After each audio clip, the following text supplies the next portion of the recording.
Hello everyone, welcome back for chapter 22. Woohoo! Whooped Tuesday and Vivian as Baxter made a spectacular nosedive towards the sparkling water beneath them and then pulled out of the dive at the very last moment to skim along just above the surface of the restless sea. Beside him on either side, silvery flying fish leapt clear of the water before dipping back beneath the waves. Baxter flapped his great furry wings and once again rose high into the sky. "Doggo, you're amazing," shouted Tuesday, who was holding tight to the shaggy fur at the back of Baxter's neck. "This is better than I ever imagined," said Vivian behind her. Tuesday breathed the clear, crisp air and marvelled at the view spread out beneath them. From up here, the jagged white tips of the mountains of Margalof seemed almost harmless, and the river of Rithwick looked little more than a trickling stream. "Look," Tuesday called to Vivian, "see, by the cliffs of Cartavia." "Vivacious!" cried Vivian as she spotted her red boat drifting towards a beach. "Baxter, can you take us down?" asked Tuesday. And Baxter turned sharply and plunged seawards, making the girls scream with excitement and terror. Changing the angle of his wings to slow his descent, he brought them into land as effortlessly and gently as a bird lands on a tree branch. Tuesday and Vivian scrambled down from Baxter's neck and flopped onto the sand, exhausted and exhilarated. Baxter dropped the ball of silvery thread from his mouth and nosed it towards Tuesday as if he wanted to play. "I don't think we'll take any more chances with it," Tuesday told him, picking up the ball and pocketing it, even though it was a little slimy from Baxter's drool. "Go fetch a stick instead." Baxter, full of playful energy, cavorted up and down the beach, even though, in his overgrown state, it only took him 4 or 5 bounds to cover its length. Folding his wings up tidily, he flipped onto his back and rolled, making the sand squeak under his weight. "You were very brave back there," said Vivian to Tuesday. "Truly, you were wonderful." "Thank you," said Tuesday, "but it was only watching you being so brave and the fact that I love Baxter so very much that gave me the courage." "What will you do now?" Vivian asked. "I will go home," said Tuesday with a grin. "My dad is making blueberry pancakes for breakfast." "Then I shall miss you. I shall miss you, Tuesday McGillicuddy." "Perhaps you could come home with me. It could be done. I mean, Mum brought Baxter home," Tuesday said, "and I know my mother and father would be very pleased to have you." "Oh no, if it's all the same to you, I have a new tree to find and a house to build. And besides, I don't think I'd be very good at maths and all those other things you do at school." The two girls stood there for a moment in silence. Then Vivian smiled. "Goodbye, Tuesday. You are the bravest person I have ever met." "Goodbye, Vivian. It was the most wonderful thing to have an adventure with you. Thank you for everything." Then Tuesday watched with admiration as Vivian sprinted towards the water, and just as she was about to get her feet wet, leapt up and spread her leathery blue wings, propelling herself over the water and onto the deck of Vivacious. "I'll never forget you," called Tuesday as her friend set the sails of Vivacious and steered the vessel out of the cove. "Ruff!" called Baxter, who was up on his feet, towering over Tuesday. From the helm of her boat, Vivian gave Tuesday and Baxter a salute before a gust of wind filled the sails of Vivacious and set her skipping away over the waves. "Well, Doggo," said Tuesday, ruffling her hand through the fur of Baxter's leg, "shall we do it? Shall we go home?" "Hurr," said Baxter. Tuesday surveyed him where he stood, joyfully huffing above her. In a gentle voice, she said, "I promise we'll come back and you can grow big again and you can fly and fly and fly. But for now, we have to go home. And you need to get back in through the window and live in the house and sleep in your basket in my room." "Ruff," agreed Baxter. "So I guess you know how to do that?" Tuesday asked. "Ruff," said Baxter. Tuesday closed her eyes. And when she opened them again, Baxter was a smallish dog with a whiskery face and shaggy hair in every conceivable shade of brown, and he was doing what he always did, grinning up at her. Isn't it funny, said Tuesday, lifting him up and holding him tight to her chest, to think that inside every small dog there might be a great big dog with shaggy wings, just waiting for a chance to fly. Tuesday reached into her pocket and brought out her thread. She found the end and wrapped it around her hand. Then, with the biggest heave she could muster, Tuesday threw the ball of string into the air. The silver ball went higher and higher, just as it had done on the silverfish. But this time Tuesday and Baxter were going with it, whizzing up and on through a morning sky. Tuesday glanced back, but already the sea and Vivacious and Vivian Small had melted away into the whiteness of the surrounding clouds. Chapter 23. In the writing room on the top floor of the tallest house in Brown Street, Dennis McGillicuddy and Serendipity Smith were much too absorbed in their worrying to notice a strand of silver thread sneak in through the open window behind them and start coiling itself into a ball. And you can see in the picture how tall and narrow Brown Street is compared to the other houses. It was not until they heard a resounding crash that they both spun around to see Tuesday flailing on the floor and Baxter leaping from her arms, tail wagging. "Tuesday!" they both yelled, their faces alive with relief and surprise. "Baxter!" Tuesday sat up and grinned. "I'll get better at landings," she had time to say before her parents were upon her, crushing her in enormous hugs. "You did it," said Serendipity. "You made it," said Dennis. "We made it," said Tuesday, pulling Baxter into the fold of their embrace. "I'm so pleased to have you home," said Serendipity as they slowly untangled themselves from each other.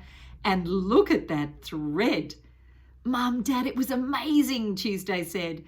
And without getting up from the floor, her parents sat and listened as she told them all that had happened to her. Serendipity rolled her eyes as Tuesday described Blake Luckhurst and smiled when Tuesday told her about the book in the great library that had the name Tuesday McGillicuddy on its spine. Dennis shuddered with fear when Tuesday described how Baxter had nearly drowned and sighed with relief at the part when Vivian revived him. Serendipity shook her head sorrowfully in the part where Mothwood came back to life and clutched Tuesday's hands when she told of Baxter being captured and hobbled on the deck. Dennis chuckled with pride when Tuesday explained how she had bested Mothwood in a game of rhyming couplets. He had her repeat the one about food 4 times and said that it was the best of the lot and that truly she had deserved to win. Baxter barked excitedly when Tuesday described how he had taken to the skies to catch the thread and then caught the girls on his back as they jumped from the crow's nest. And when the story came to an end, Dennis jumped to his feet. You must be starving," he said. "I am hungry," said Tuesday, "very hungry. What time is it? I feel as if a week has gone by." "Well," said Dennis, consulting his watch, "technically it's lunchtime, but as the night has been long and your victory hard won, and a story all done, I think blueberry pancakes are in order. Come on, Baxter, let's see what we can find for you too, doggo." As Dennis galloped downstairs with Baxter trotting hungrily at his heels, Tuesday and Serendipity looked at one another. Serendipity sat down on the chair at her desk and took her daughter in her arms. "You've done something wonderful," her mother said. "Now all that remains is for you to write it down. Was Mothwood terrifying?" she asked as she stroked Tuesday's hair. "He was terrifying," Tuesday said, "especially since he was only half alive." "I'm afraid that was my fault," said Serendipity. "I was trying to get to you in whatever way I could. I wrote him back to life because I thought that if I kept Vivian Small and the final battle going somehow, then I'd be able to return to the world of the story and bring you home. I shouldn't have tried to interfere in your story. It was a terrible mistake." "Well, I suppose I made a mistake when I went looking for you in the first place. I thought you were stuck, but I guess you were here for almost all the time I was there." I'm so sorry I was late home, but I wanted to finish the book. I felt absolutely compelled to push on to the end, Serendipity said. Baxter and I made a wish at the fountain on the way home from school, said Tuesday.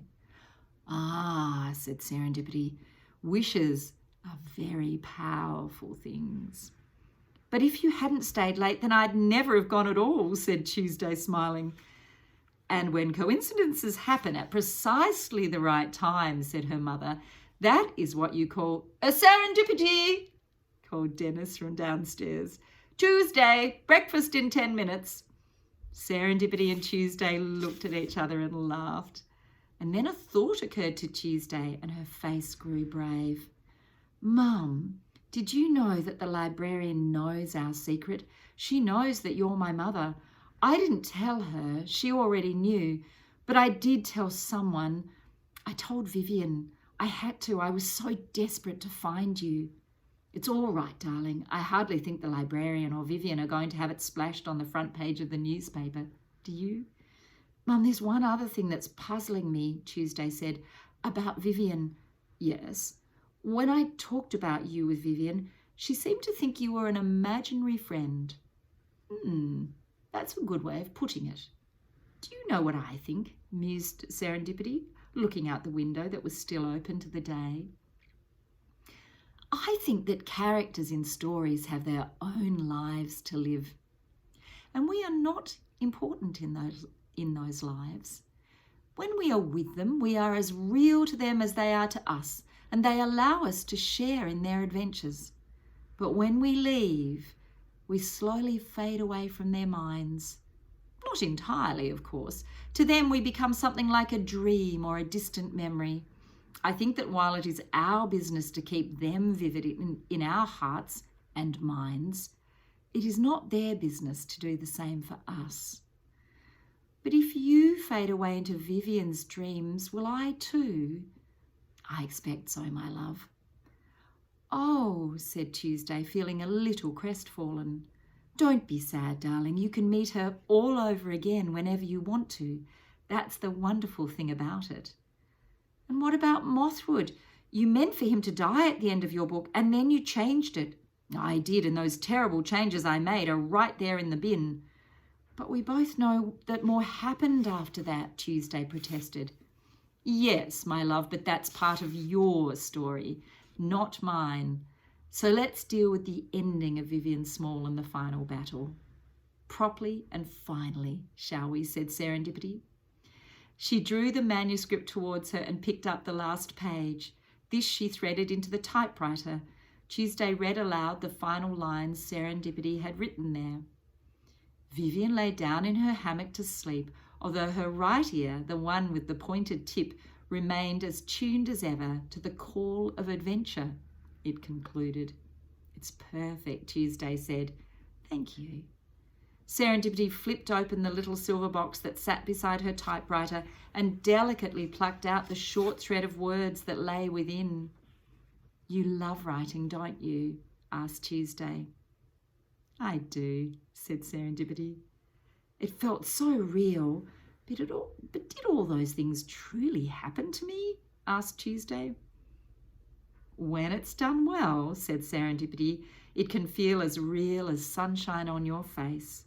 It can taste like mint on your tongue. It can sound like lightning or the scream of someone you love dearly. It wouldn't be a good story if we, the writers, didn't totally believe in it, would it now? Do you think it will ever happen to me again? Tuesday asked, as the smell of pancakes wafted up 4 flights of stairs. Well, and here Serendipity touched Tuesday's ball of thread on the desk. I don't think there's any doubt about that. You can start writing it all up over the holidays if you want to. Serendipity smiled at Tuesday, but right now is not the time for a beginning. For now, it's...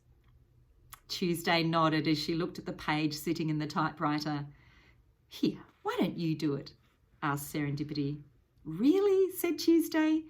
She rolled the paper down a line or two so there was a blank space below the final sentence her mother had written. Lifting the 2 small words off her mother's hand, she slipped them onto the page. The letters didn't turn to silver thread and loop around her hands. They sat there nice and blank and steady on the page. The end. So there you have it. Finding Serendipity. I hope you've enjoyed reading in isolation. I hope you have enjoyed it. If you've come all this way, you've done something wonderful, and thank you for your company and for your passion for a good story. And if you want to read on, I'm hoping your school library or your local library, which I hope are still able, I think you can still get things online at your local library. So the next book in this series is A Week Without Tuesday, and the third one is Blueberry Pancakes Forever. And I think your school library will almost certainly have them. So enjoy when you get back to your school library.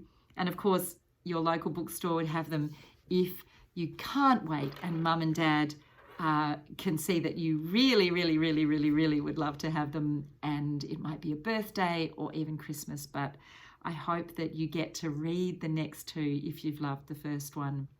And so in this one, we've learned a very important lesson about learning to be a writer, and that is that you need to get to the end. The second book is really about the choices you make as a writer, and I'll give you a little taste of how that starts. This is from the back cover. Vivian Small's world is under threat. A winged dog has fallen from the sky bearing an ominous note, and Vakaka have invaded the city of clocks. Meanwhile, in the real world, famous writers are turning up far from home, injured and confused, and Tuesday McGillicuddy and Serendipity Smith, the most famous writer of all, could be next. When Tuesday and Baxter are unexpectedly whisked away to the world of story, they must try to find out what is causing the chaos. But how can they solve the mystery and end the mayhem without losing themselves? And then the third book, and you must read the second one before you read the third one, because it won't make sense without it. Winter has fallen in the world of story. At Brown Street, Tuesday McGillicuddy's typewriter lies silent. Far away in the peppermint forest, Vivian Small fears that she will never, ever feel the touch of the sun again.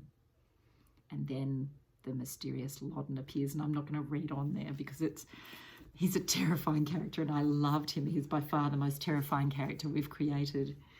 So on behalf of Danielle and myself as Angelica Banks, I hope I get to see you one day in a classroom. That might be while you're at primary school. It might be if you take a writing class in high school and I come and do a teaching program at your school. I often do writers' visits and work with students who are learning to be writers in high school or in year 11 and 12. And I also teach at the University of Tasmania, and I also teach online. So if you have a passion to become a writer, please look me up in the future and let me know if this book and the stories within this series have helped you to become a writer. I'd love to know that. That's why we wrote these books. So thank you again. I wish you all the best in the next few months as we navigate coming out of isolation, I hope. And I hope you find many, many wonderful books to read in the meantime. Lots of love. Thank you again.